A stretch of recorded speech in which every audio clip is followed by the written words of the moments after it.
The human brain is, so far as we know, the most complicated thing in the universe. It exists in the lonely darkness of the skull, but by interpreting electrical signals from the senses, it's able to build up a detailed picture of the world around it. How accurate this picture is, and how closely one person's version of reality matches with that of another, is not really known for sure, but it's nonetheless quite an impressive trick. There's still a great deal we don't understand about the human brain, and it may well be that we're never going to be smart enough to figure the thing out completely. We do know that a lot of strange and extraordinary things are going on inside our heads, and in the video today we're looking at 10 reasons why your brain might just be a whole lot crazier than you think. Number 10. Your brain's too complicated for a supercomputer. Japan's K-computer is one of the fastest and most powerful supercomputers in the world. Its 88,000 processors are capable of an astonishing 10.51 quadrillion computations per second, and it chews its way through roughly the same amount of electricity as a medium-sized town. Since becoming operational in 2011, at which point it was ranked as the fastest computer in the world, the machine's capabilities have been harnessed for medical research, disaster prevention, and modeling climate change. In 2014, it was used to create the most accurate simulation of a human brain's activity that was ever attempted. Only a mere 1% of the brain's entire neural network was simulated. Anything more would have been too much for even a machine as powerful and sophisticated as the K-computer to handle. Even then, it required some heavy lifting, and it took the Japanese machine some 40 minutes to replicate just 1 second of brain activity. The K-computer is retiring this year, having been surpassed by even faster and more powerful machines. Even these, though, they're not yet capable of replicating the complexity of the human brain. Number 9. Memory capacity.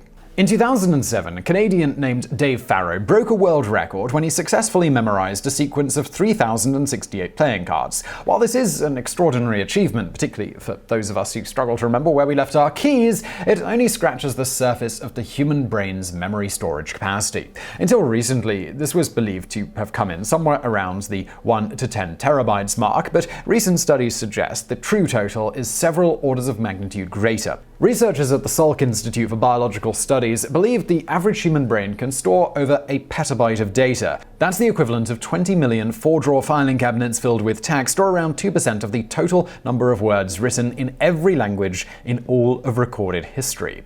Much of this capacity is devoted to such things as ensuring you don't wake up having forgotten how to read a book or drive. By necessity, only a fraction of the remainder is available to you at any one time. It would be enormously inconvenient if you had to trawl through your memories of everywhere you'd ever been to work out where you lived. Number 8. Half a brain can be enough. Human brains are by no means the largest brains in the world. That particular distinction belongs to the sperm whale, whose brains are around 6 times as heavy as our own. However, comparing brain size with body mass is a far better indication of intelligence. By this measure, the humble tree shrew comes out on top, with humans placing in second. Surprisingly, it's possible to remove an entire hemisphere of the brain with no negative impact on the individual's intelligence or memory. In rare cases, surgeons have no other option than to perform a hemispherectomy in order to prevent a patient's seizures. In an adult, this would be catastrophic, but the outcomes for children who undergo the procedure at a very young age are surprisingly positive. Their brains are able to adapt in a way that an older brain could not. A recent study found that not only are most of the children who underwent the procedure seizure-free, but many were actually thriving. One even had gone on to become a state chess champion. Number 7. You might not have free will.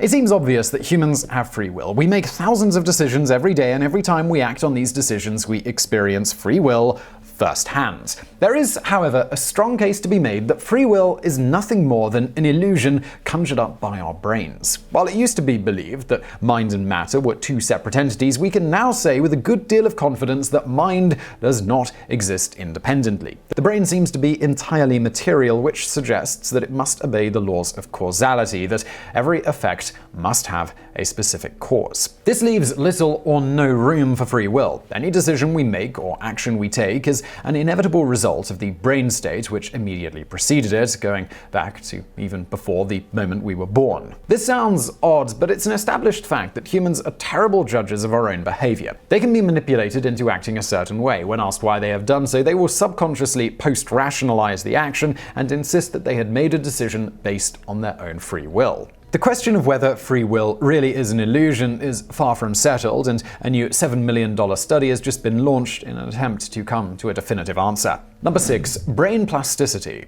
In 2014, a Chinese man visited his doctor's surgery in Great Britain complaining of headaches and strange smells. Scans revealed a parasitic worm burrowing its way through the unfortunate man's brain, and doctors believed it had most likely been in there for 5 years. That he had been able to function for so long with such relatively manageable symptoms is a testament to the brain's remarkable ability to reorganize and rewire itself. Whenever we learn a new skill or we form new memories, the brain's physical architecture remodels itself. The hippocampus, a region of the brain associated with spatial navigation, is significantly larger in London taxi drivers than it is in the average person. Differences in brain structures have also been found between musicians and non-musicians. The brain's 90 billion or so neurons are linked by trillions of connections. Learning a new skill forms new links, while recalling a memory strengthens existing links. Our brains are constantly changing, adapting, and forming new connections. It's this brain plasticity that means stroke victims are often able to make a full recovery despite suffering permanent damage to a part of their brain. Number 5. Your brain might be a secret genius.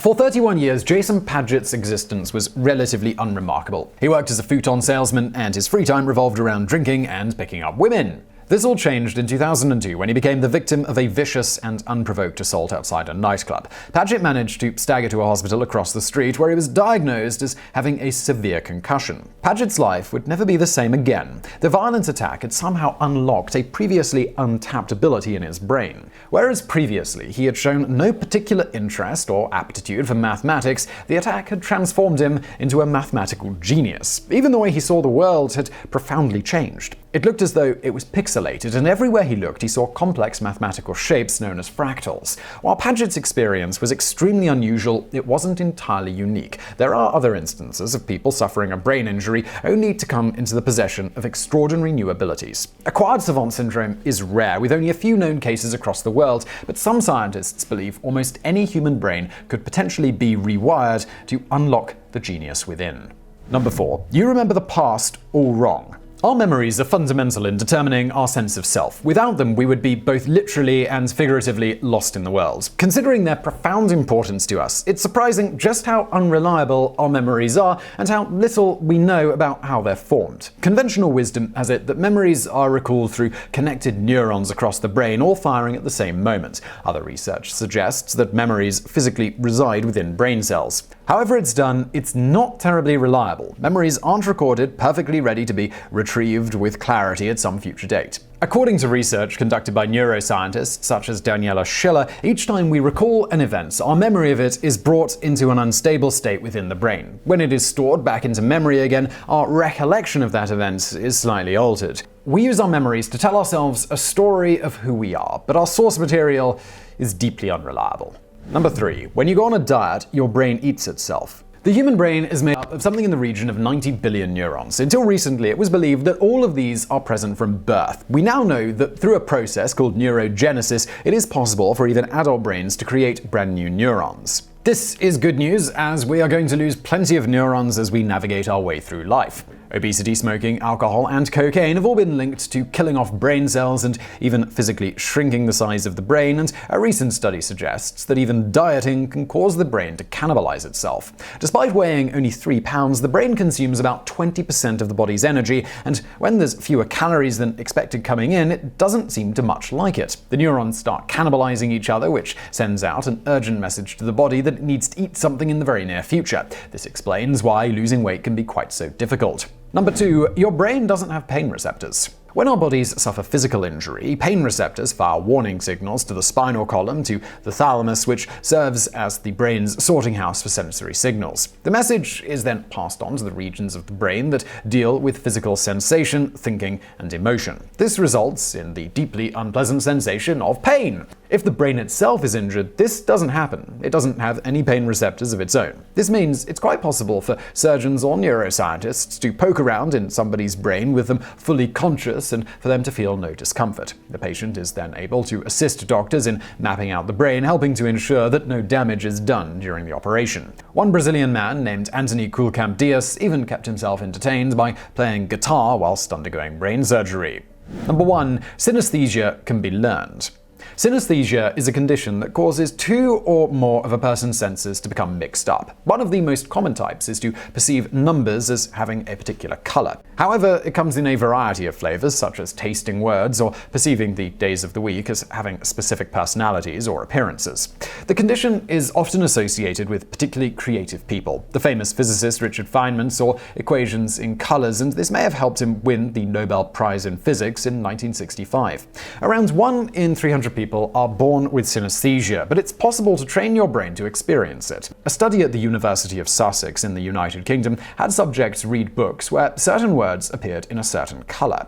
After several weeks of training, most of the group reported seeing these colors even when they were reading standard black text. However, it seems the effects were not permanent, and within a few weeks, the synesthesia had worn off. So I really hope you found that video interesting. If you did, please do hit that thumbs up button below. Do not forget to subscribe. We got brand new videos every day of the week. And when you do subscribe, make sure you hit that bell button. It just helps us out. Also, I've got another channel. It's called Biographics, where we do biographies of notable people from history and the present day. You can find that linked to below. And as always, thank you for watching.